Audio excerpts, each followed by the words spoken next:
Hello everyone. हमने आपका chapter number 16 सुखनो काळ बाळपणनो स्टार्ट किया था, जिसके राइटर का नाम है पुल देशपांडे। उन्होंने अपने बचपन की यादें पूरी इस चैप्टर में संजोई है। हमने देखा उनके सुख में उनको स्कूल जाना दुखदायक लगता था। उन्होंने अपने घर का वर्णन किया है। उन्होंने अपने आसपास के पड़ोसियों का और आसपास के एटमॉस्फेयर का वर्णन किया है। लेखक ने ये भी बताया है कि वो दोनों भाषा जानते थे, कारावारी और मराठी, क्योंकि उनके पापा मराठी थे और उनकी मम्मी कारावारी लैंग्वेज बोलती थी।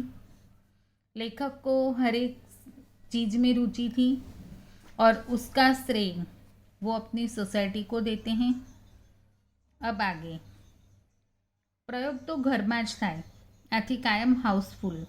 પહેલી બીજીમાં હતા ત્યારે મેં પહેલીવાર શાહિર ખાડીલકરના સૌર્ય ગીતો સાંભળ્યા। પછી લાગલું જ સુપડાનું ડફ બનાવીને પ્રથમ નમન શારદા ચરણે યુક્તિ બુદ્ધિ અને શક્તિ દે ગાઉન હું કવન શરૂજીજીના હોંકારા ભરવા માટે હોય ઉમાકાંત। સોસાયટીમાં વચ્ચે વચ્ચે ક્યારેક ભાષણો થતા। મારું પહેલું જાહેર ભાષણ 5-6 વર્ષનો હતો ત્યારે ટાંકી મહારાજની હાજરીમાં સદભક્તિ મંદિરમાં થયું। એમાંનું એક સંભાળવું તો પાક્કું છે। મારા નાનાજીએ લખેલું વીર અભિમન્યુ પરનું ભાષણ મેં 4-5 મિનિટમાં फटाफट बोली बताव्યું। लेखक को सोसाइटी में रहते रहते भक्ति संध्या में वगैरह में पार्ट लेते लेते संगीत का शौक़ हो गया था। वो लेक्चर देना भी सीख गए थे। उन्होंने फर्स्ट लेक्चर 5-6 साल की एज में दिया था और वो भी उनके नाना जी ने उनको जो लेक्चर लिख कर दिया था अभिमन्यु पर, वही उन्होंने बोला था।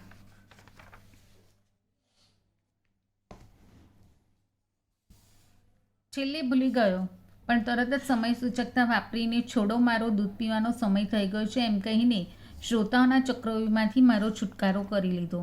મારા આ દૂધ પીવાનો સમય થયોવાળા મજાક અને લાડ એ પછી લાંબો સમય ચાલ્યા।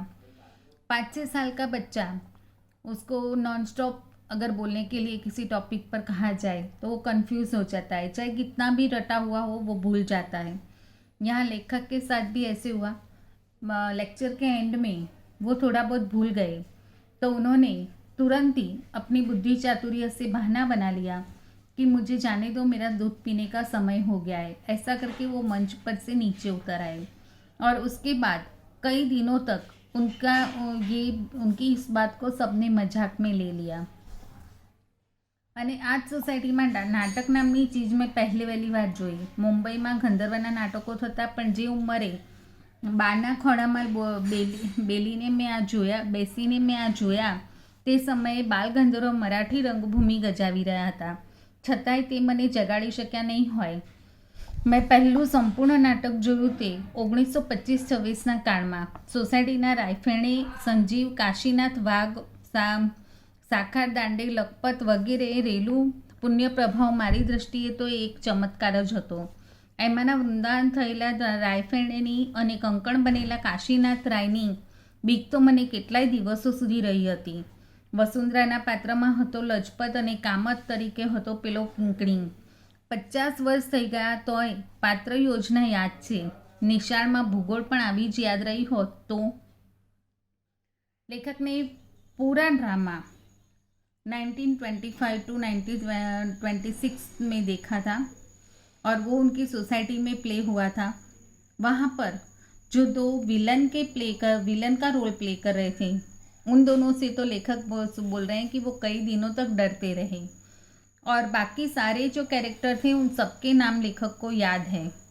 लेखक अफसोस कर रहे हैं कि काश स्कूल में ज्योग्राफी का भी मुझे इसी तरह से हर एक टॉपिक याद रह जाते तो